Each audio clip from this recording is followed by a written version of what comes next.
इस क्वेश्चन के अकॉर्डिंग एक चार्ज है कैपिटल क्यू, उस चार्ज को हमने दो पार्ट्स में डिवाइड कर दिया है और ये पूछा गया कि बताइए उन दोनों पार्ट्स की क्या क्या वैल्यू होगी कि किसी भी एक चार्ज पर फोर्स मैक्सिमम हो।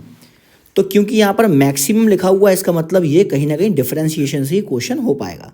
मान लेते हैं कि एक पार्ट हमारा स्मॉल क्यू है अगर इस कैपिटल क्यू चार्ज का, तो दूसरा पार्ट ऑटोमेटिकली जो होगा वो हो जाएगा क्यू माइनस स्मॉल क्यू। ये हमारे दो पार्ट्स हो गए चार्ज के। मान लेते हैं कि इनके बीच का सेपरेशन आर है। तो आप किसी भी एक चार्ज पर आप फोर्स निकालिए। मान लेते हैं इस पर हमने स्मॉल क्यू पर फोर्स निकाली, जो फोर्स हम लिखेंगे ये लिखेंगे K q multiply by capital q minus q divided by r square. अब यहाँ से अगर आप देखें तो के आर एंड कैपिटल क्यू ये तीनों कांस्टेंट हैं, तो इसका मतलब स्मॉल क्यू ही क्या है आपका वेरिएबल है स्मॉल क्यू। इसका मतलब कहीं ना कहीं जो ये फोर्स है ये फोर्स स्मॉल क्यू पर ही डिपेंड कर रही है। सो स्मॉल क्यू की वैल्यू पर ही जो आपकी फोर्स डिपेंड करेगी। साथ साथ में ये वाला क्यू अगर बढ़ाओगे तो ये बढ़ेगा, मगर ये ओवरऑल टर्म कम होगा।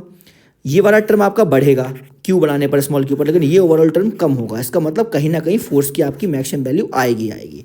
सो हम सॉल्व करते हैं तो हमको क्या करना पड़ेगा, D F upon D Q को निकाल कर 0 के बराबर करना पड़ेगा।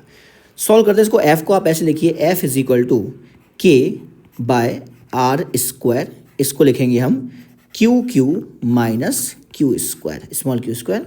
D F by d q solve करेंगे के बाई आर स्क्वायर हमारा।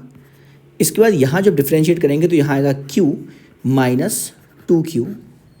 अब अगर K by r square q minus 2q इसको अगर आप 0 के बराबर रखिए तो ये टर्म तो 0 नहीं होगा, इसका मतलब यही टर्म आपका 0 होगा। तो q minus 2q is equal to 0, तो q is equal to 2q। So q की वैल्यू आपकी आनी चाहिए q बाय 2 के बराबर। तो दोनों ही चार्ज जो आएंगे आपके वो q बाय 2 के बराबर आने चाहिए।